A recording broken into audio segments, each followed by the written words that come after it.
Hello, আসসালামু আলাইকুম। আশা করি আপনারা সবাই ভালো আছেন। লিজা ইন রোম্যান্স স্টোরির নতুন একটি ভিডিওতে আপনাদের সবাইকে স্বাগতম জানাচ্ছি।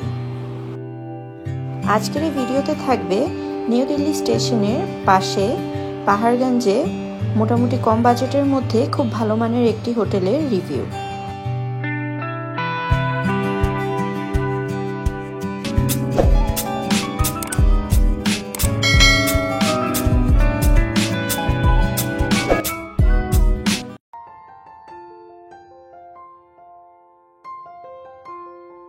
আমরা দিল্লি এয়ারপোর্ট থেকে ওলা অ্যাপসের মাধ্যমে একটি ট্যাক্সি কল করি, আর এখান থেকে পাহাড়গঞ্জ যেতে আমাদের ভাড়া পড়েছে 400 রুপির মতো। প্রায় 45 মিনিটের মতো সময় লেগেছে।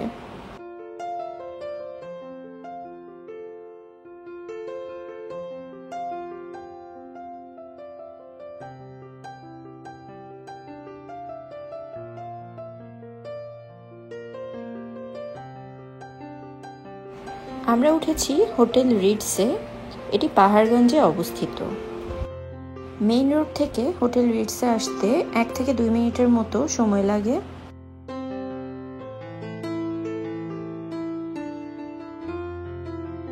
হোটেলে এন্ট্রি করার পর প্রথমেই চোখে পড়বে একটি ছোটখাটো গুছানো লবি, আর এখানেই রয়েছে রিসেপশন। এই হোটেলের ডেকোরেশন আমাদের কাছে খুব রুচিশীল মনে হয়েছে, আর আমরা যখন এখানে স্টে করছিলাম তখন অনেক ফরেনাররাও এখানে স্টে করছিল।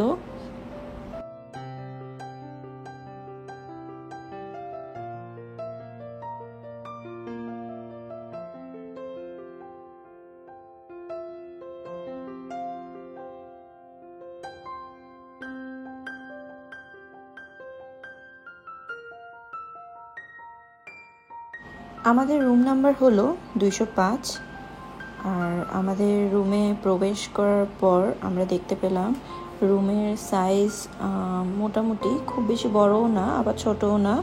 রুমের শুরুতেই লাগেজ রাখার জন্য একটা স্পেস আছে, আর পাশেই আছে একটি কাবার্ড,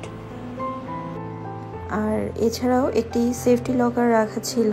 আর পাশেই চা কফি স্টেশন আছে, আর এখানে চা কফির জন্য ইলেকট্রিক কেটলি দেওয়া আছে, সাথে আরও একটি পানি গরমের জন্য কেটলি দেওয়া আছে।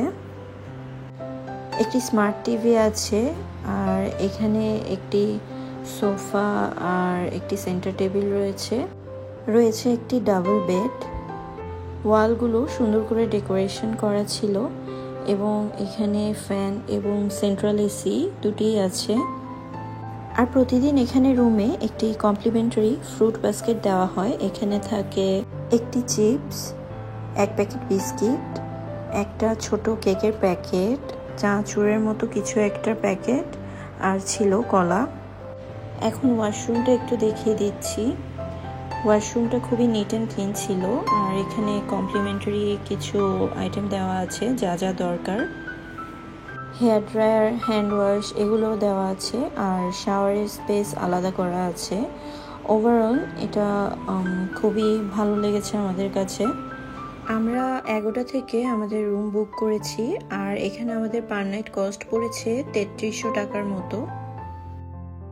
অনেক দেরি হয়ে যায়, আমরা হোটেল থেকেই একটি ফ্রাইড রাইস আর চাউমিন অর্ডার করেছি, আর এগুলোর টেস্ট ভালোই ছিল।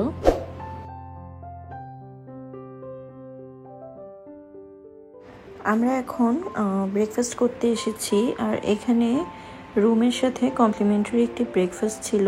তবে যেদিন মানুষ খুব বেশি থাকে সেদিন ওই একই বিল্ডিংয়েই ব্রেকফাস্ট সার্ভ করা হয়, কিন্তু যদি মানুষ একটু কম থাকে সেই ক্ষেত্রে তাদের 2 বিল্ডিং পরেই তাদের আরেকটি হোটেল আছে, ওইখানে ব্রেকফাস্ট সার্ভ করা হয়।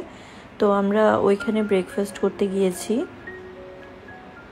এখানে আইটেম খুব একটা বেশি না থাকলেও যেগুলো ছিল সেগুলো মোটামুটি ভালোই ছিল। এখানে আলু পরোটা, ইডলি, সাম্বার, পোহা, তারপরে oats, bread, butter, fruits, biscuit, cake, এগুলো অনেক কিছুই ছিল।